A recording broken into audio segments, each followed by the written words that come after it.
नमस्कार साथियों, इस वीडियो में आप सभी का स्वागत है। और आज के इस वीडियो में हम बात करने वाले हैं गवर्नमेंट नर्स की सैलरी के बारे में। यानी सरकारी नर्स की सैलरी कितनी होती है, इसके बारे में अगर आप जानना चाहते हैं तो वीडियो के एंड तक बने रहिए। कंप्लीट इन्फॉर्मेशन आपको मिलेगी अलग अलग कोर्सेज करने के बाद सैलरी के बारे में। जैसे कि अगर आप एएनएम नर्सिंग का कोर्स करते हैं देन आपकी गवर्नमेंट जॉब लग जाती है, यानी कि सरकारी जॉब लग जाती है नर्स की, देन आपकी सैलरी क्या होगी। अगर आप जेएनएम करते हैं देन आप गवर्नमेंट जॉब प्राप्त कर लेते हैं, देन आपकी सैलरी क्या होगी। और अगर आप बीएससी नर्सिंग कर लेते हैं उसके बाद आपको नर्सिंग ऑफिसर या फिर स्टाफ नर्स का पोस्ट मिलता है, देन आपकी सैलरी क्या होगी। अगर आप इस सभी चीज़ों के बारे में डिटेल से जानना चाहते हैं तो लास्ट तक बने रहिए, करेक्ट इन्फॉर्मेशन आपको मिलेगी। तो आइए सबसे पहले बात करते हैं एएनएम के बारे में। अगर आप एएनएम नर्सिंग का कोर्स कंप्लीट कर लेते हैं, एएनएम नर्सिंग का जो कोर्स है ये 2 साल का होता है और इसको केवल लड़कियां यानी कि जो फीमेल कैंडिडेट्स हैं वही कर सकती हैं। तो एएनएम नर्सिंग कोर्स करने के बाद अगर आपको गवर्नमेंट जॉब मिलती है देन आपकी जो स्टार्टिंग सैलरी है ये 15 से 16 हज़ार रुपये पर मंथ की होती है। क्या होती है? 15 से 16 हज़ार रुपये पर मंथ की। 2 साल का प्रोबेशन पीरियड होता है, वो जब कंप्लीट हो जाता है उसके बाद आपकी जो सैलरी है, नेट सैलरी की बात करें यानी जितने भी अलाउंसेज मिलते हैं उसको फिनिश करने के बाद फाइनली एक जो नेट अमाउंट बचता है वो होता है 29 से 30 हज़ार रुपये। तो मतलब कि स्टार्टिंग सैलरी होती है गवर्नमेंट सेक्टर में एक एएनएम की 15 से 16 हज़ार रुपये। जब प्रोबेशन पीरियड ख़त्म हो जाता है उसके बाद जो नेट सैलरी मिलती है 2 साल के बाद वो 29 से 30 हज़ार रुपये हो जाती है। ये अलग अलग लोकेशंस पर अलग अलग भी हो सकता है, इस चीज़ का भी आप ध्यान रखें। और जैसे जैसे आपका एक्सपीरियंस बढ़ता जाता है वैसे वैसे जो सैलरी है वो भी बढ़ती रहती है। अब हम बात करते हैं गवर्नमेंट जेएनएम की सैलरी के बारे में। यानी अगर आप जेएनएम नर्सिंग का कोर्स करते हैं देन आपकी गवर्नमेंट जॉब लग जाती है, देन आपकी सैलरी क्या होती है। तो साथियों, जेएनएम नर्सिंग का जो कोर्स है इसको लड़कियां और लड़कियां दोनों ही कर सकते हैं। और कोर्स करने के लिए क्या क्वालिफिकेशन चाहिए और भी जितनी जानकारी है वो हमने अलग अलग वीडियोज़ में बता रखी है। ठीक है, तो अगर आप गवर्नमेंट जेएनएम बन जाते हैं यानी कि अगर आप जेएनएम नर्सिंग का कोर्स कर लेते हैं उसके बाद आप गवर्नमेंट जॉब पा लेते हैं, देन आपकी सैलरी क्या होती है। तो जेएनएम करने के बाद कुछ वैकेंसी आती हैं सरकारी अस्पतालों में भर्ती के लिए। उसमें शुरुआती सैलरी जो है 25 से 28 हज़ार रुपये पर मंथ की होती है। कुछ जो भर्ती होती है उनमें, कुछ गवर्नमेंट जॉब्स में जो स्टार्टिंग सैलरी है 30 से 40 हज़ार रुपये होती है। एंड अगर आप एक गवर्नमेंट स्टाफ नर्स बन जाते हैं यानी कि अगर आपको स्टाफ नर्स की जॉब मिल जाती है उसके लिए क्या करना होता है, जब वैकेंसी आए तो उसमें अप्लाई करना होता है और एग्जामिनेशन जो होता है उसको क्लियर करना होता है। अगर आपके एग्ज़ाम में अच्छे नंबर आते हैं देन आप स्टाफ नर्स बन जाते हैं। और स्टाफ नर्स की जो स्टार्टिंग सैलरी है यानी जो शुरुआती सैलरी है वो लगभग 60 हज़ार रुपये होती है पर मंथ की।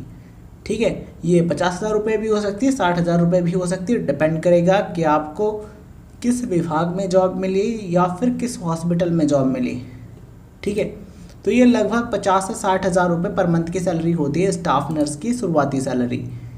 और अगर हम बात करें नर्सिंग ऑफिसर की, तो नर्सिंग ऑफिसर बनने के लिए क्या करना होता है, कम से कम 2 साल का एक्सपीरियंस आपको लेना होता है। कम से कम 50 बेड वाले हॉस्पिटल में आपको 2 साल काम करना होगा, देन आप नर्सिंग ऑफिसर के लिए अप्लाई कर सकते हैं जेएनएम करने के बाद।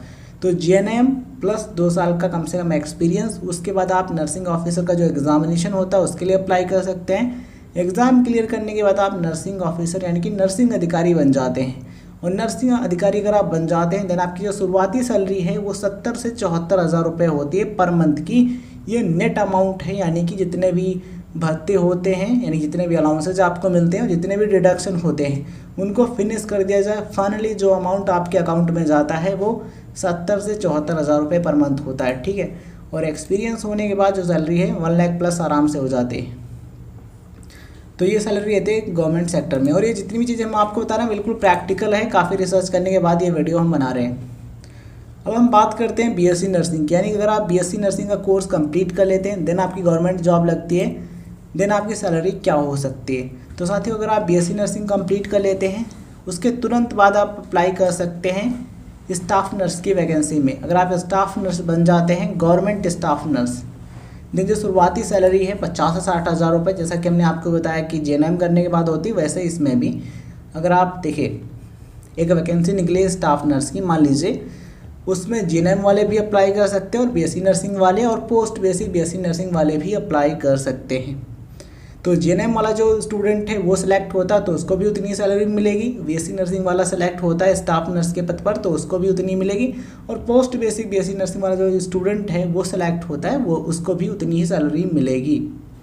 ठीक है, यहाँ पर आपको ध्यान रखना ज़रूरी है कि अलग अलग जो लोकेशंस हैं वहाँ पर सैलरी में थोड़ा सा अंतर हो सकता है, क्योंकि भत्ते जो हैं ये लोकेशन पर काफ़ी मायने रखते हैं। जैसे कि XYZ 3 टाइप की सिटीज़ होती हैं, तो अगर आपकी X सिटी में पोस्टिंग होती है देन आपके जो भत्ते हैं थोड़ा ज़्यादा होते हैं, जिस तरीके से जो सैलरी है थोड़ा सा ज़्यादा होगी। Y सिटी में अगर आपकी पोस्टिंग होती है देन आपके जो भत्ते हैं थोड़ा सा X सिटी से कम होंगे बट Z से ज़्यादा होंगे।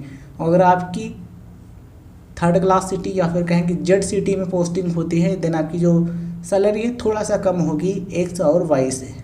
ठीक है, तो इस तरीके से चीज़ें होती हैं। आई होप आपको समझ में आ रही होंगी। तो लगभग 60,000 रुपये सैलरी होती है स्टाफ नर्स की, अगर आप BSc नर्सिंग करने के बाद मेहनत करके बन जाते हैं तब, और एक्सपीरियंस होने के बाद सैलरी बढ़ती रहती है। वहीं अगर हम बात करें नर्सिंग ऑफिसर की, तो BSc नर्सिंग करने के बाद आप तुरंत अप्लाई कर सकते हैं। एक्सपीरियंस रिक्वायर्ड नहीं है BSc नर्सिंग वालों के लिए। ठीक है, अगर आप जनरल नर्सिंग करते हैं तो नर्सिंग ऑफिसर बनने के लिए आपको कम से कम 2 साल का एक्सपीरियंस होना चाहिए। बट अगर आप BSc नर्सिंग कंप्लीट कर लेते हैं उसके बाद आप तुरंत अप्लाई कर सकते हैं नर्सिंग ऑफिसर एग्जामिनेशन के लिए। और जो नर्सिंग ऑफिसर का एग्ज़ाम होता है इसको क्लियर करने के बाद आप नर्सिंग ऑफिसर बन सकते हैं। नर्सिंग ऑफिसर की जो स्टार्टिंग सैलरी है 70 से 74,000 रुपये होती है। ये एक फाइनल अमाउंट हम आपको बता रहे हैं, मतलब कि नेट सैलरी है। और जब आप नर्सिंग अधिकारी यानी कि नर्सिंग ऑफिसर बन जाते हैं देन आपकी जो पहली सैलरी है वो लगभग 70 से 74,000 रुपये होती है, यानी कि 70 to 74,000 रुपीज़ पर मंथ की होती है। और एक्सपीरियंस होने के बाद जो सैलरी है ये 1 लाख प्लस यानी कि 1 लाख से भी ज़्यादा हो जाती है महीने की। और समय के साथ सैलरी बढ़ती रहती है। बस आपको अपना काम ईमानदारी और मेहनत से करते रहना चाहिए। आई होप आपको सारी चीज़ें समझ में आ गई होंगी। कोई भी कन्फ्यूजन हो तो आप कमेंट सेक्शन में मेंशन कर सकते हैं। और ये वीडियो जानकारी आपको पसंद आई हो तो इस वीडियो को लाइक करें, उन दोस्तों के साथ आप ज़रूर शेयर करें जो कि जानकारी प्राप्त करने में रुचि रखते हैं। और अगर आपने चैनल को अभी तक सब्सक्राइब नहीं किया है तो ऐसे इन्फॉर्मेटिव वीडियोज़ के लिए सब्सक्राइब करके नोटिफिकेशन बेल ज़रूर दबाइए, जिससे आपको ऐसा ही इन्फॉर्मेटिव वीडियोज़ के नोटिफिकेशन मिलते रहें। धन्यवाद साथियों, जय हिंद, जय भारत। बेहतर करते रहिए लाइफ में और अपने जीवन को और भी बेहतर बनाइए।